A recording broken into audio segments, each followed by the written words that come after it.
آج ہم یہ تو کہتے ہیں، خطیب صاحب جب ممبر پہ کھڑا ہوتا ہے تو لوگ پرچیاں دے جاتے ہیں، میری نانی بیمار ہے، میرا کل انٹرویو ہے، میرے کل اگزام شروع ہو رہے ہیں، خطیب صاحب ذرا دعا کرا دیجیے گا۔ میں یہ نہیں کہتا خطیبوں سے دعا نہ کراؤ، کراؤ، لیکن پورے حدیث کے ذخیرے میں ایک روایت بھی ایسی نہیں ملتی کہ امام مسجد کی یا خطیب مسجد کی دعا اللہ رد نہیں کرتا، ایک روایت بھی نہیں ہے۔ لیکن یہ روایتیں موجود ہیں کہ دعوت الوالد لولدہ، والد کی دعا اولاد کے حق میں اللہ رد نہیں کرتا۔ تو آپ مولوی کو تو پرچی دیتے ہو، گھر میں کبھی باپ سے بھی کہا جس کی دعا اللہ رد نہیں کرتا؟ کبھی اس سے بھی کہا؟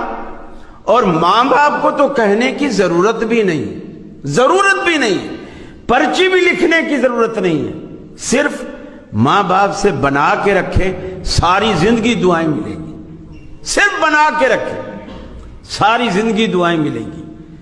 اور پھر آسان طریقہ، یہ جو بوڑھے ماں باپ ہوتے ہیں نا، آپ کے گھر میں یہ دعاؤں کی دو فیکٹریاں دعاؤں کی، جیسے آپ کپڑے کی فیکٹری، صابن کی فیکٹری، مختلف فیکٹریاں لگاتے ہو نا، یہ بوڑھے ماں باپ واللہ یہ گھر میں دعاؤں کی دو فیکٹریاں ہیں۔ امام ابن سیرین رحمۃ اللہ علیہ کی والدہ فوت ہوئی، دھاڑے مار مار کے رونے لگے۔ کسی نے کہا امام صاحب آپ اتنے بڑے عالم ہو، بزرگ ہو، آپ ہمیں صبر کی تلقین کرتے ہو، خود دھاڑے مار مار کے رو رہے۔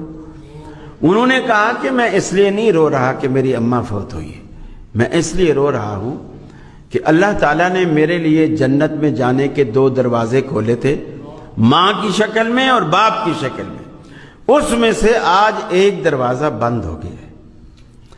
یہ جس دن ان کی آنکھیں بند ہوتی ہیں نا، پیچھے آپ کو دعائیں دینے والا کوئی نہیں ہوتا، سب حسد کرتے ہیں، آپ کی ترقی سے لوگ جیلس ہوتے ہیں۔ ماں باپ واحد ہستی ہیں جو آپ کی ترقی کو اپنی ترقی سمجھتے ہیں، فخر سے دوسرے کو بتاتے ہیں یہ میرے بیٹے کی فیکٹری ہے، یہ میرے بیٹے کا بنگلہ ہے، خوش ہو کر بتاتے ہیں۔